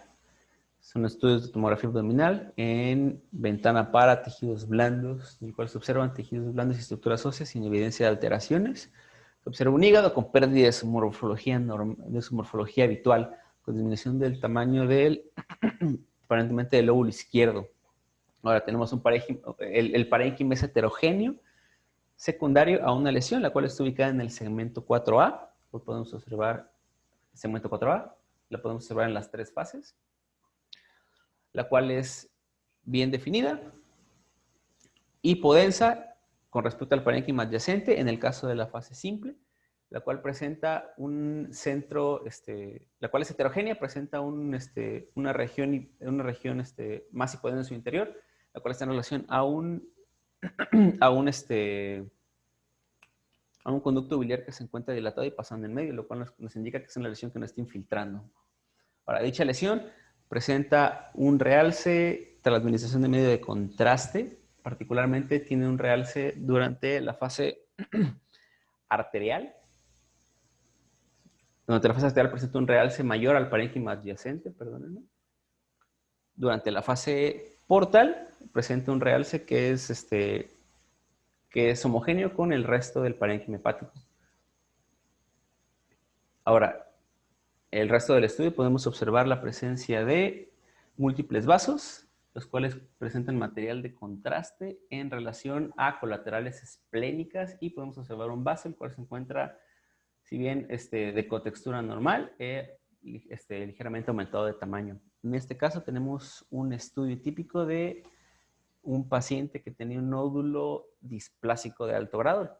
¿Cómo sabemos que es un nódulo displásico de alto grado? Porque presenta este patrón similar al hepatocarcinoma vaya. Presenta un realce mayor al parénquima en las fases tempranas y presenta pues no presenta un lavado en las fases tardías o en fases venosas. Ahora, en cuanto a la resonancia magnética, que es el estudio principal que vamos a usar para la valoración de los nódulos de regeneración, tenemos que tener en cuenta que nos va a servir mucho el hecho de que tenemos varias secuencias, vaya, ¿no? Es un estudio que tiene un mejor contraste para tejidos blandos y con una mejor sensibilidad al medio de contraste en el caso de las lesiones de los nódulos displásicos.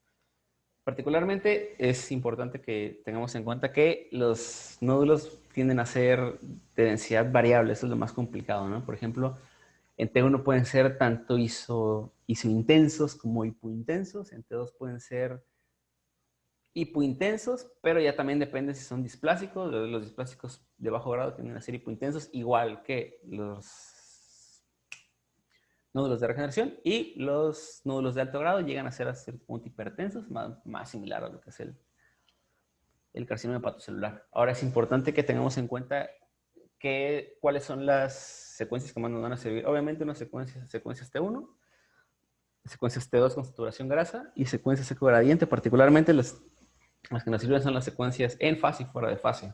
También nos pueden servir las secuencias en difusión. Y en cuanto a los contrastes, pues como vimos en las clases pasadas, podemos usar el gadolinio, los agentes hepatocelulares, a veces utiliza el hierro supermagnético, pero pues no contamos con ninguno de estos en nuestro ambiente hospitalario.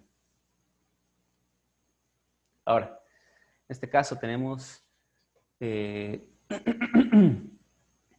tenemos un estudio de resonancia magnética, es un estudio del mismo paciente, el mismo estudio, los cuales tenemos una resonancia magnética en T1, en T1 fuera de fase, en T1 en fase, en T1 fuera de fase y en T2 con saturación grasa. Lo podemos observar En el laboratorio de tejidos blandos y estructuras óseas, sin evidencia de alteraciones.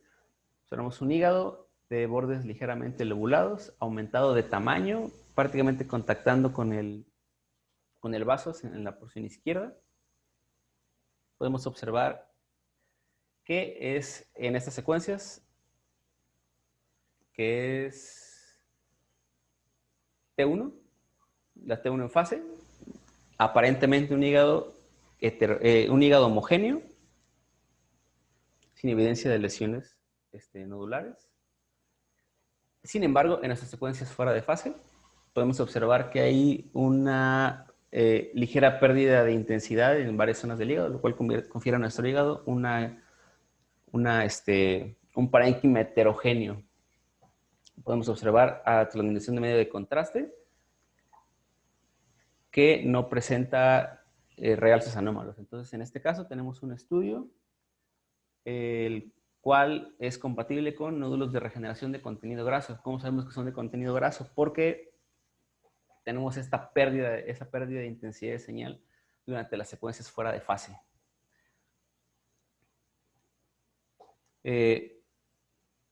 Perdón, no sé si los mencioné, me confundí. Esta secuencia es, es una fase contrastada.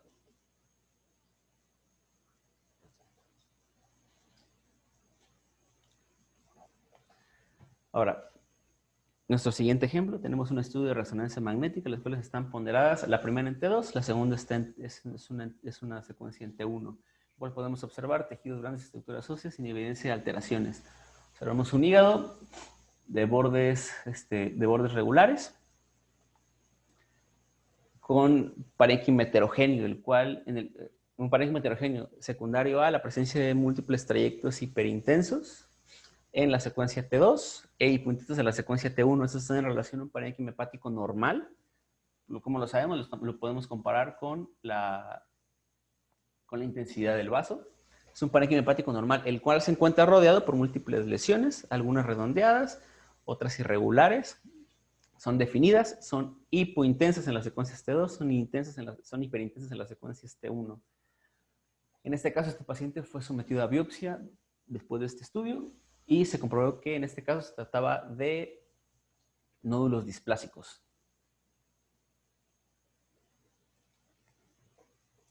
En el siguiente estudio tenemos una secuencia de imágenes dinámicas de resonancia magnéticas ponderadas en T1 sin medio de contraste, ponderadas en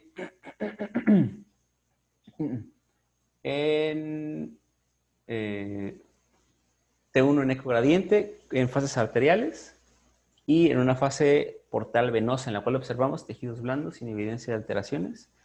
Podemos observar un hígado de bordes regulares con parénquima heterogéneo. Esto es secundario a una lesión redondeada definida, la cual es dependiente de la porción subcapsular del segmento 5. Esta lesión tiene un comportamiento hiperintenso con respecto al parénquima adyacente. Sin embargo, tras la utilización de medio de contraste, podemos observar que no presenta un realce durante la fase arterial, no presenta un realce importante durante la fase arterial y que presenta un realce homogéneo con respecto al resto del parénquima durante la fase portal. En este caso, estos hallazgos previamente descritos son compatibles con un nódulo de regeneración siderótico. Es siderótico. Sabemos que es siderótico porque tiene una intensidad de señal mayor al resto del parénquima en la fase simple. Sabemos que es un nódulo de regeneración y no un nódulo displásico por el comportamiento que tienen ante el medio de contraste, ¿no? Que no presenta un realce arterial y que presenta un realce homogéneo al resto del hígado durante la fase contrastada, el resto del estudio sin alteraciones.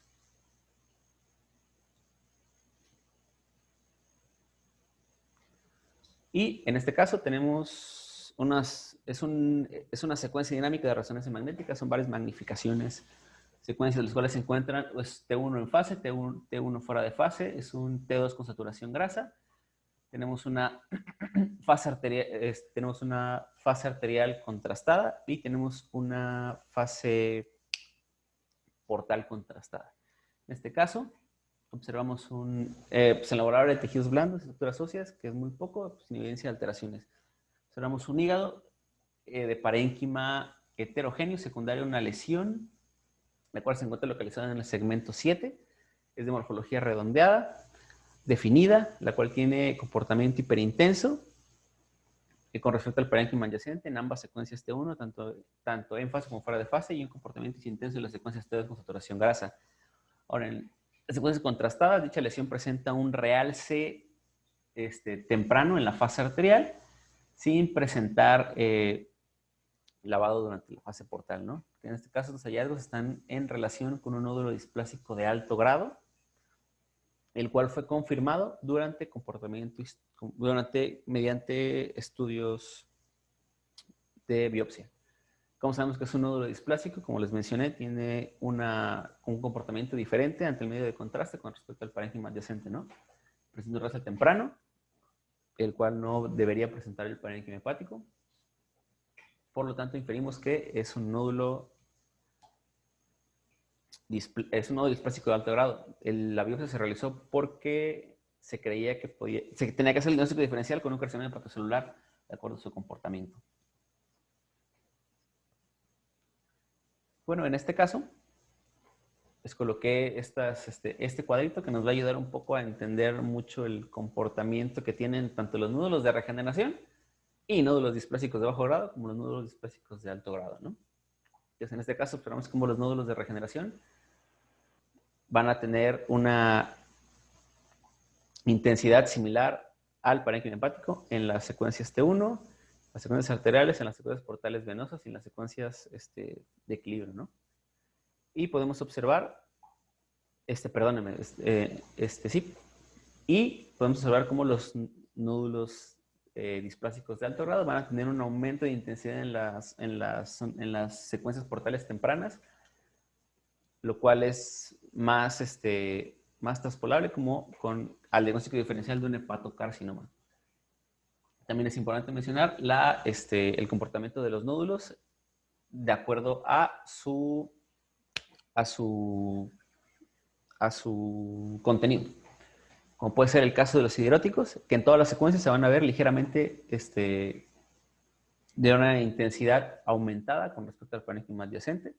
Los nódulos, pero es ligera, los nódulos que tienen, son ricos en glucógeno, van a tener un aumento marcado de su intensidad, y los nódulos que tienen contenido graso, pues van a tener un comportamiento diferente en las secuencias en fase, tanto como en las fuera de fase, ¿no? Ahora, eso sería todo por parte de la valoración de los nódulos de regeneración y displásicos.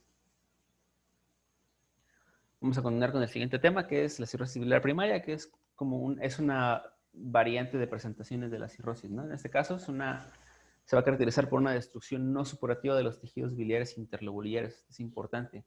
Es una enfermedad que es de características autoinmunes, de predominio en mujeres, de las relaciones de 9 a 10 a 1 por cada varón. Es frecuentemente que se acompañe con otras enfermedades autoinmunes. Esto es importante porque es toda esta historia que nos va a orientar más que nada hacia este diagnóstico, ¿no? Entonces, ¿cuándo vamos a pensar en este diagnóstico en nuestros pacientes, no? Pues obviamente va a ser una paciente femenina de edad media que presenta prurito fatiga, ¿no? Regularmente estas pacientes son diagnosticadas cuando se hacen estudios de rutina, cuando detectan niveles altos de fosfatasa alcalina, ¿no? Ahora, como les mencioné, en este caso va a tener prácticamente el mismo patrón que la cirrosis, ¿no? Va a haber una fibrosis que progresa a cirrosis y que prácticamente invariablemente progresa en insuficiencia hepática. Estos pacientes regularmente terminan en un trasplante. Importante mencionar algo, el diagnóstico de esta patología no es por imagen, ¿no? El diagnóstico de esta patología es por medio de estos tres criterios, ¿no? Los anticuerpos antimitocondriales por la fosfatasa alcalina, 1.5 veces por arriba, 1.5 veces por arriba del valor normal durante más de 24 semanas, y una biopsia compatible, ¿no? Sin embargo, es importante que conozcamos las características imagenológicas. Ahora, ¿qué características imagenológicas va a tener a diferencia de la cirrosis? Va a tener una fibrosis reticular, al igual que la cirrosis. va a tener nódulos de regeneración, con la diferencia de que estos tienden a ser nódulos de regeneración pequeños, regularmente menores a 3 milímetros, entre 3 menores a 3, entre 3 y 10 milímetros, tienden a ser de un tamaño similar. Eso es por parte de los nódulos, ¿no? Ahora, por parte del patrón macroscópico sí hay una diferencia, ¿no? Tenemos, a diferencia de las características típicas de la cirrosis, que tienden a presentar, ya sabes, ¿no? La hipertrofia del núcleo caudado, la hipertrofia de los segmentos izquierdos y la atrofia de los segmentos derechos. Tiende a haber una hepatomegalia generalizada, la cual se acompaña de edema periportal y es más frecuente que encontremos linfadenopatías, particularmente, como vamos a ver más adelante. En este caso tenemos nuestro primer estudio. Es una magnificación de un estudio de tomografía en una tomografía axial, una tomografía de abdomen, en un corte axial, en una fase de equilibrio o una fase de lavado, que es aproximadamente entre los 6 y los 10 minutos. Esto es importante que tengamos en cuenta. ¿Por qué? Porque en este caso vamos a observar los tejidos blandos y estructuras óseas sin evidencia de alteraciones.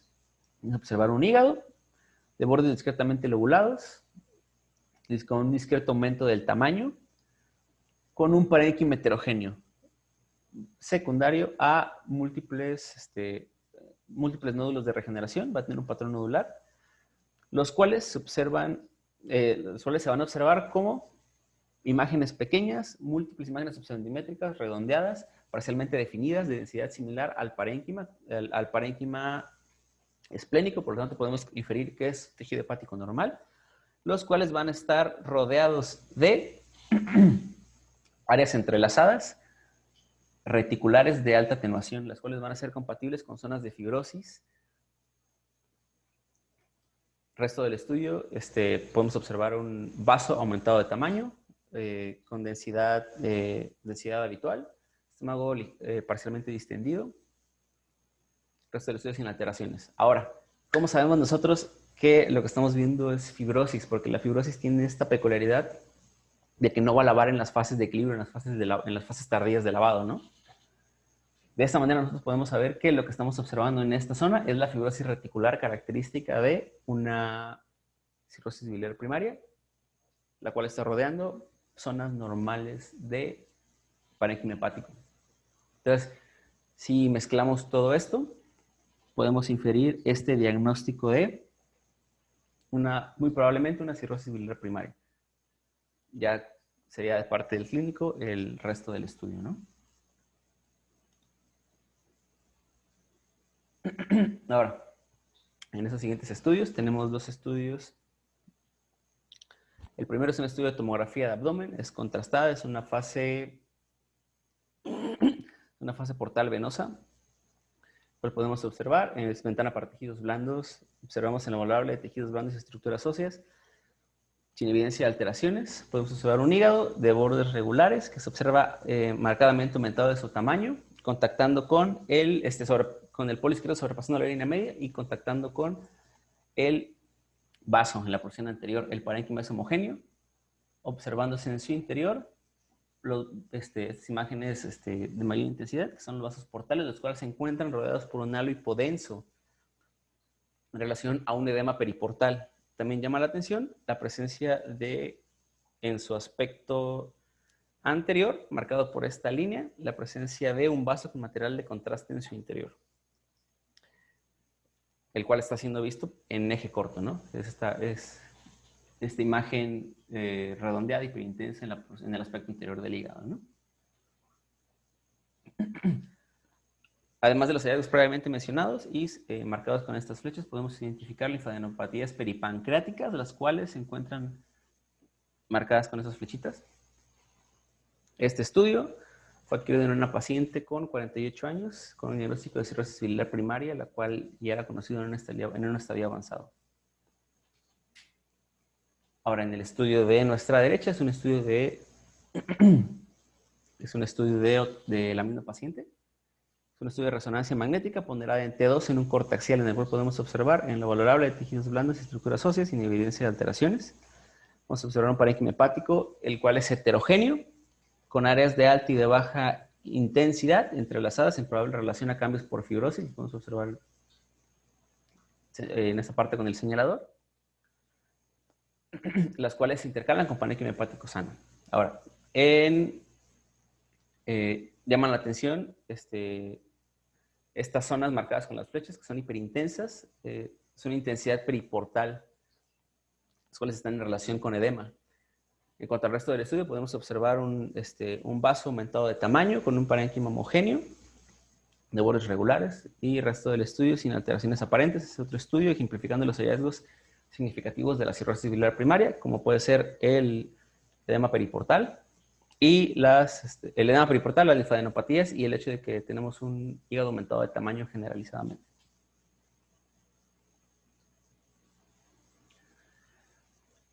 Y en nuestro último ejemplo, en esta patología tenemos dos estudios de resonancia magnética. Es un estudio de resonancia magnética, los cuales no tienen medio de contraste, son ponderados en T1 y en T2, en los cuales podemos observar tejidos blandos y estructuras óseas sin evidencia de alteraciones. Observamos un hígado, el cual es de bordes regulares, está aumentado en su tamaño, sobrepasando la línea media y contactando con la porción con el borde anterior del vaso. En este caso, identificamos un parénquima heterogéneo caracterizado por áreas entrelazadas de densidad intermedia en ambas secuencias, las cuales están en relación con áreas de fibrosis y las cuales se encuentran rodeando a múltiples nódulos de regeneración subcentimétricos, los cuales son hiperintensos en nuestra secuencia T2, en la secuencia T1 y puntitos en la secuencia T2. Esos hallazgos, hiperintensos en secuencias T1, perdón, y puntitos en secuencias T2. Esos hallazgos están en relación a una paciente con cirrosis biliar primaria. También cabe remarcar que nos llamaría la atención que en las secuencias ponderadas en T2 podemos observar estas zonas de hiperintensidad, las cuales están rodeando los espacios periportales en relación al edema periportal. Y que hacia el espacio periesplénico podemos observar una ligera zona de hiperintensidad en probable relación a el líquido libre perisplénico.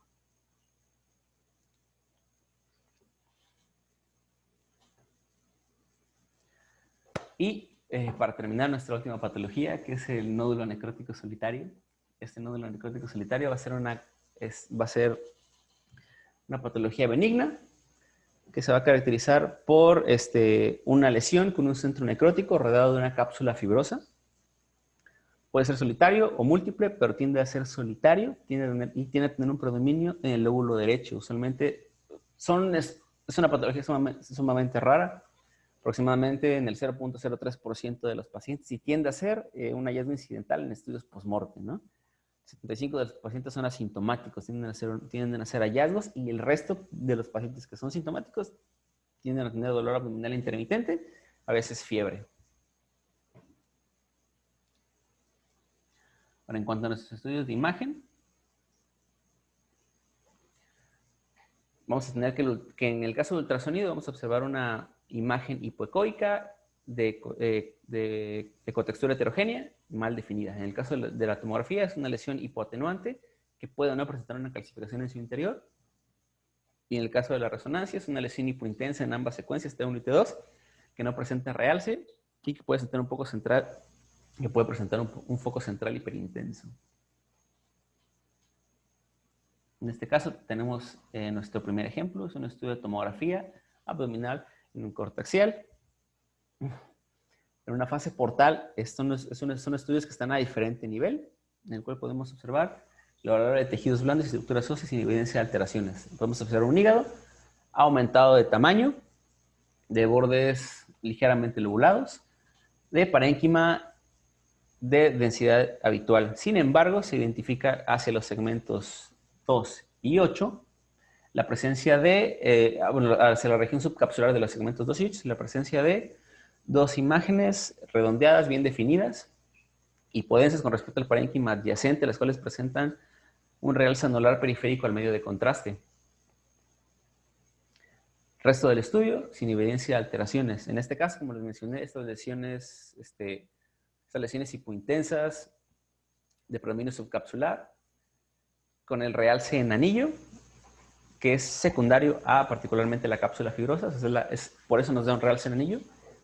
Es sugestivo nódulo necrótico. Sin embargo, el diagnóstico no es tan fácil. En este caso, el paciente fue sometido a una biopsia, la cual reportó en efecto lo que les comentaba, un nódulo necrótico en una cápsula fibrosa. Ambas lesiones fueron nódulos necróticos. Y ya para terminar, tenemos dos magnificaciones. Tenemos un estudio de ultrasonido a nuestra izquierda y una tomografía incortexial a nuestra derecha, ¿no? En la primera podemos observar una imagen de morfología, es ultrasonido abdominal hacia topografía de hígado. Podemos observar una imagen, una lesión irregular de bordes parcialmente definidos, hipoecoica con respecto al parénquima adyacente, la cual se encuentra localizada en el segmento 6. Estos hallazgos se pueden corroborar en nuestro estudio tomográfico, en el cual podemos identificar la misma lesión, ubicada en el segmento 6, de bordes pobremente definidos, la cual produce ligero efecto de volumen. Podemos observar esta ligera lobulación en el borde hepático. Estos hallazgos tienen relación a un nódulo necrótico solitario. Este paciente igualmente fue sometido a biopsia. ¿Por qué? Por la dificultad que nos da el nódulo necrótico solitario y particularmente por la necesidad que tenemos a veces de diferenciarlo con otras patologías, como podría ser un cáncer o algo por el estilo. Y eso sería todo. Muchas gracias.